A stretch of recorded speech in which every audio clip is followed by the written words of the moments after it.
Hello guys, எல்லாருக்கும் வணக்கம். இன்றைக்கி நம்ம பண்ண போகிற டிஷ் இறால் தொக்கு. எப்படி பண்ணுறதுன்னு பார்க்கலாம். ஃபஸ்ட்டு ஒரு பாத்திரத்தில் தண்ணி கொதிக்க வச்சுக்கலாம்.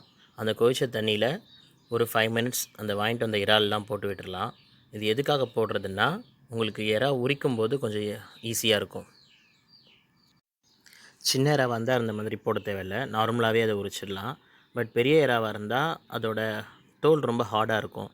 ஸோ இந்த மாதிரி ஒரு தடவை வெந்நீரில் போட்டு எடுத்துட்டோன்னா உங்களுக்கு உரிக்கிறதுக்கு ஈஸியாக இருக்கும்.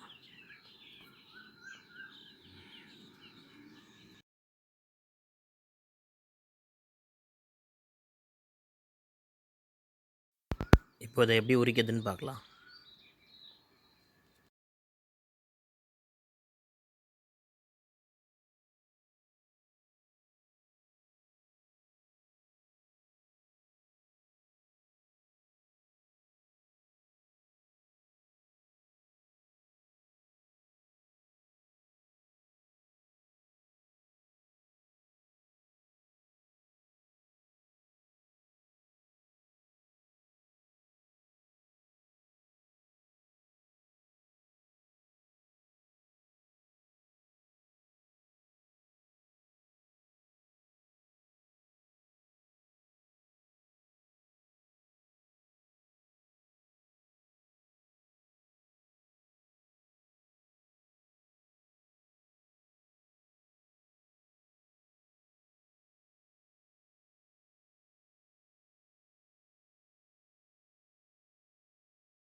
அடுத்து நம்ம தேவையான இன்க்ரீடியன்ட்ஸ் பார்த்துக்கலாம். வெங்காயம் இந்த மாதிரி சின்ன சின்னதாக கட் பண்ணி வச்சுக்கோங்க. தக்காளியும் கட் பண்ணி வச்சுக்கோங்க. அப்புறம் கொஞ்சம் கொத்தமல்லி, கொஞ்சம் கருவேப்பிலை,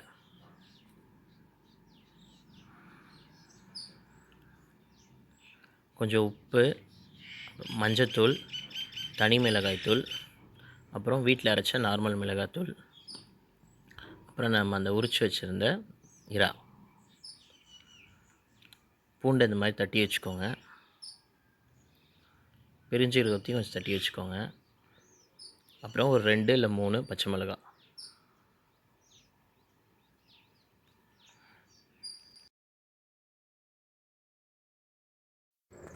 ஒரு கடாயில் எண்ணெய் விட்டுக்கோங்க. அடுத்து நம்ம வச்சுருந்த அந்த இறால்லாம் இதில் போட்டு ஒரு தடவை ஃப்ரை பண்ணிக்கலாம்.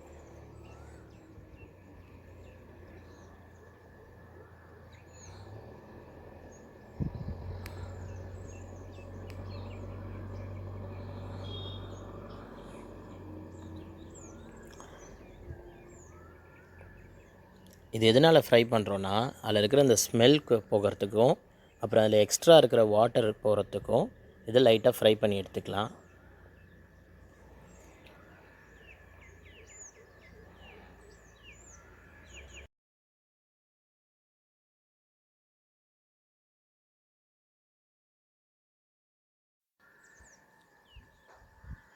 இப்போ இறா நல்லா சுருண்டு வந்துருச்சு. இப்போ இதை ஆஃப் பண்ணிவிட்டு தனியாக எடுத்து வச்சிடலாம்.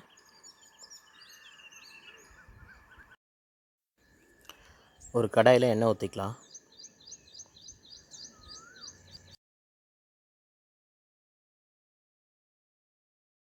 அடுத்து நம்ம இடித்து வச்சுருந்த இந்த பெருஞ்சீரகம், பூண்டு இது ரெண்டையும் ஆட் பண்ணிக்கலாம்.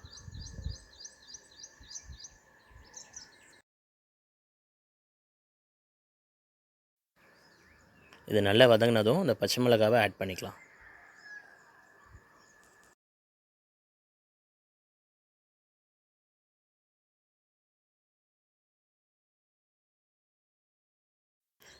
அடுத்து அதில் கொஞ்சம் கருவேப்பிலை போட்டுக்கலாம்.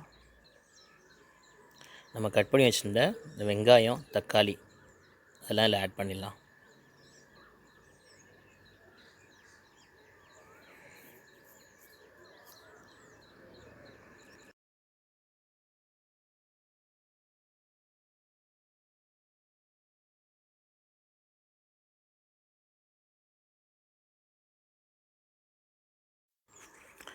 தக்காளி வெங்காயம் நல்லா வதங்கினதும் அதில் கொஞ்சம் மஞ்சத்தூள் ஆட் பண்ணிக்கலாம். அப்புறம் இந்த சில்லி பவுடர்,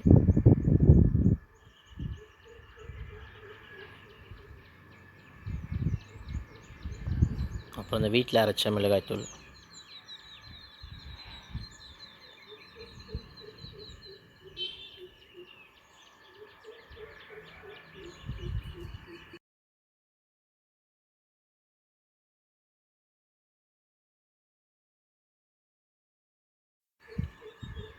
அப்புறம் கடைசியாக கொஞ்சம் உப்பு.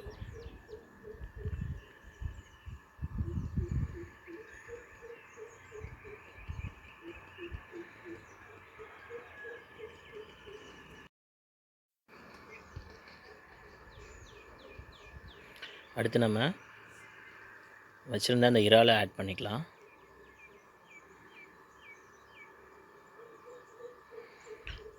நம்ம போட்டு ஃப்ரை பண்ணோம்ல, அதில் எக்ஸஸாக இருந்த வாட்டர் எல்லாமே அதில் ஃபில்டர் ஆகிடுச்சு பாருங்கள்.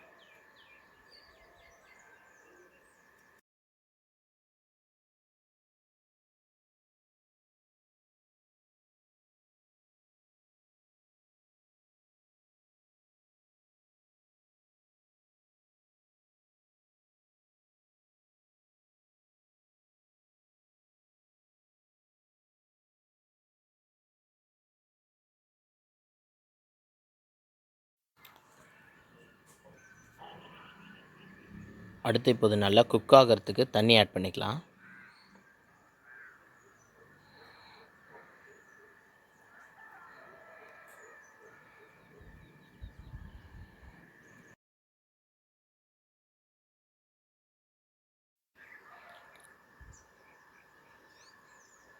இது ஒரு 15 மினிட்ஸ் மூடி வச்சிடலாம். அதுக்கப்புறம் ஓப்பன் பண்ணி பார்க்கலாம் குக் ஆகிருக்கான்னு.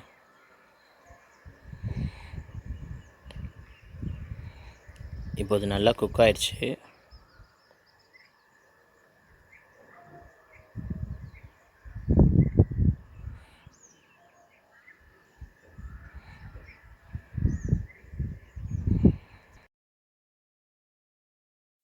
அடுத்து இதில் கொஞ்சமாக கொத்தமல்லி, கருவேப்பிலை இதெல்லாம் தூவி நம்ம சர்வ் பண்ணலாம்.